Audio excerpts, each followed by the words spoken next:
नमस्कार, श्री स्वामी समर्थ सगळ्यांना। प्रियंकास किचनमध्ये आपले सगळ्यांचं मनापासून खूप खूप स्वागत आहे।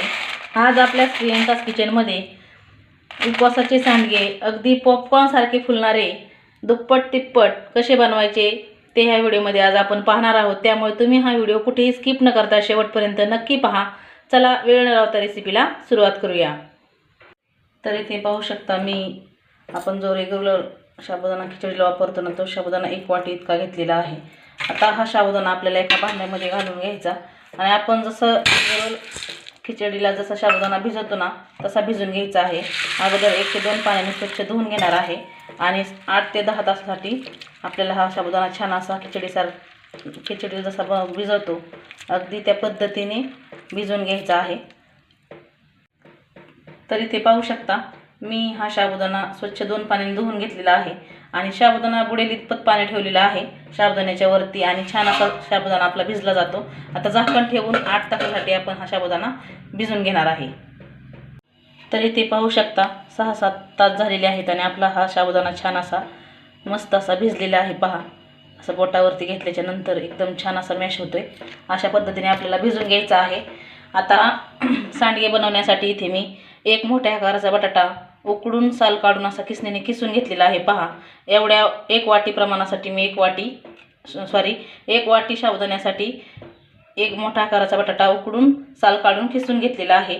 तसेच 2 कच्चे बटाटे मी साल काढून 2 ते 3 पाण्याने हा खिस स्वच्छ धुवून थोड्या वेळासाठी वाफ देऊन घेतलेली आहे या खिसाला। तर हा खिस आपल्याला पुरणाच्या चाळणीमध्ये ओतून घ्यायचा आहे आणि थंड करून घ्यायचा आहे। एकदम छान असे सांडगे होतात। पहा, तुम्ही सुद्धा एकदा नक्की करून पहा। आता असा बटाट्याचा किस जर वापरल्यामुळे थोडा अर्धवट असा वाफवून घ्यायचा, जास्त नाही वाफवायचा। अशा पद्धतीने वाफवल्यामुळे ज्यावेळेस आपण सांडगे बनवतो ना त्यावेळेस बटाट्याचा किस सांडगे बनवल्यानंतर असा काळा पडल्यासारखा दिसत नाही आणि छान असे सांडगे सुद्धा आपले फुलतात। तर आता थंड करून घेऊ। आता इथे मी 1 वाटी साबुदाण्याचं प्रमाण सांडग्यांचं दाखवलेलं आहे। त्यासाठी 1 उकळलेला बटाटा आणि 2 कच्चे बटाटे किसून घेतलेले आहेत। जास्त उकळलेला बटाटा वापरायचा नाही, कमी प्रमाणात वापरायचा आणि कच्चा बटाटा जो किसून घेतलेला आहे तो जास्त जरी वापरला तरी सुद्धा चालेल। तुम्ही या प्रमाणामध्ये अर्धा ते 1 किलो साबुदाण्यापासून सुद्धा सांडगे बनवू शकता। फक्त तुम्हाला साबुदाण्याचं आणि बटाट्यांचं प्रमाण वाढवायचं आहे। आता हे थंड होतंय तोपर्यंत आपण मिक्सरला मिरची फिरून घेऊ। चवीनुसार मिरची आपल्याला फिरून घ्यायची आहे। तर पाहू शकता इथं आपला किस जो आहे आपण वाफवून घेतलेला तो थंड झालेला आहे। अर्धवट असा शिजून घ्यायचा, जास्त नाही शिजवायचा। आणि किस छान असा थंड होईपर्यंत मी तर चवीनुसार 5-6 हिरव्या मिरच्या वाटून घेतलेल्या आहेत आणि चवीनुसार मीठ घेतलेलं आहे। आता हा साबुदाणा मी असा सुट्टा सुट्टा करून घेतलेला आहे। उकळलेल्या किसलेल्या बटाट्यामध्ये आपल्याला हा साबुदाणा असा घालून घ्यायचा। आता साबुदाणा घालून झालं की यामध्येच घालून घ्यायचं आहे आपल्याला किस। यामध्ये घालायचं चवीनुसार मीठ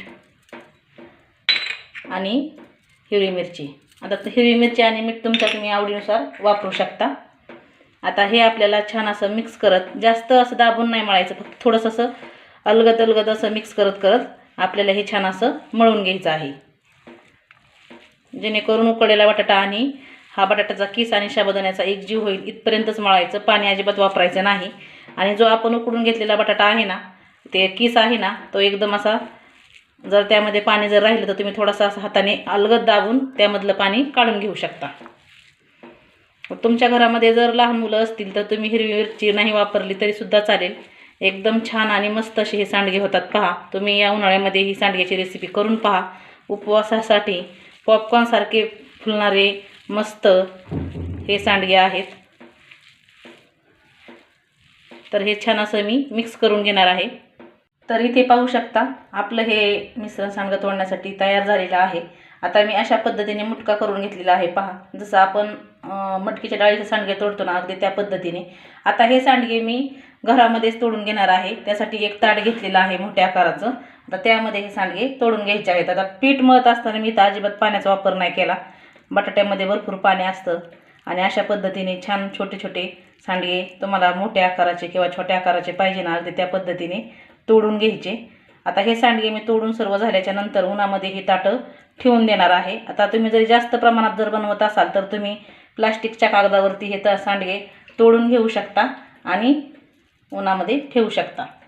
तर कडकडीत 2 दिवस उन्हामध्ये आपल्याला हे सांडगे वाळून घ्यायचे आहेत. आता अशाच पद्धतीने मी सर्व सांडगे तोडून घेणार आहे आणि उन्हामध्ये 2 दिवस कडकडीत वाळून घेणार आहे. तर पाहू शकता एकदम मस्त असं आपले हे सांडगे पडलेले आहेत. आता हे जे कोपरे आहेत ना, तुम्हाला दिसता येत नाही कोपरे, तर हे कोपरे छान असे मस्त फुलतात पॉपकॉर्नसारखे आणि खायला सुद्धा एकदम खुसखुशीत खमंग लागतात. तर अशाच पद्धतीने मी सर्व सांडगे तोडून घेणार आहे. तर इथे पाहू शकता मैत्रिणींनो, हे सांडगे मी 2 दिवस कडकडीत उन्हामध्ये वाळवलेले आहेत आणि तेवढ्या वाटीच्या प्रमाणामध्ये आपले एवढे सांडगे तयार झालेले आहेत. तर एकदम छान असे फुलतात. तर तुम्ही सुद्धा या उन्हाळी वाळवणामध्ये हे सांडग्याची उपवासाची रेसिपी करून पहा. एकदम खमंग असे लागतात पहा. तर आता हे आपण सांडगे तळून पाहू. तर तळण्यासाठी मी गॅसवरती कढई ठेवलेली आहे आणि अगदी थोडंसं तेल टाकलेलं आहे. तेल आपल्याला छान प्रकारे तापून घ्यायचं आहे. तर इथे पाहू शकता आपलं तेल छान प्रकारे तापलेलं आहे. आता यामध्ये आपण थोडेसे सांडगे घालून घेऊ. तर तुम्ही पाहू शकता अगदी 2 ते 3 सेकंदामध्येच आपले सांडगे ना छान असे फुलून वरती आलेले आहेत आणि दुप्पट तिप्पट पॉपकॉर्नसारखे हे सांडगे फुललेले आहेत आणि एकदम पटकन असे तेलामध्ये फुलतायत. तर एकदम छान लागतात पहा. तर या उन्हाळी वाळवण्याच्या रेसिपीमध्ये तुम्ही ही उपवासाच्या सांडग्याची रेसिपी नक्की करून पहा. थोडंसं वेगळं काहीतरी खाण्यात मजा असते. तर त्याच सारखी चकली खाऊन किंवा पापड्या खाऊन वेपर्स खाऊन कंटाळा येतो. तर ही सांडग्याची रेसिपी नक्की ट्राय करा आणि एकदा टेस्ट करून पहा. खूप छान होते.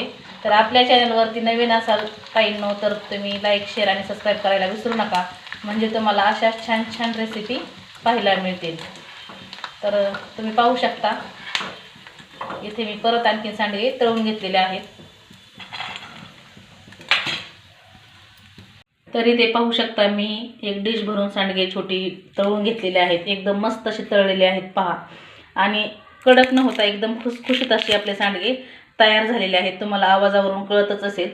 तर तुम्ही सुद्धा या उन्हाळी वाळवणातील रेसिपी बनवत असताना ही सांडग्याची रेसिपी नक्की ट्राय करून पहा आणि तुम्हाला माझ्या या सांडग्याची रेसिपी कशी वाटली ती कमेंट बॉक्समध्ये सांगायला विसरू नका. अशाच एका छानशा आणि छोट्याशा रेसिपीसोबत मी पुन्हा तुम्हाला एकदा भेटणार आहे. तोपर्यंत संपूर्ण व्हिडिओ पाहिल्याबद्दल सगळ्यांचे मनापासून खूप खूप धन्यवाद.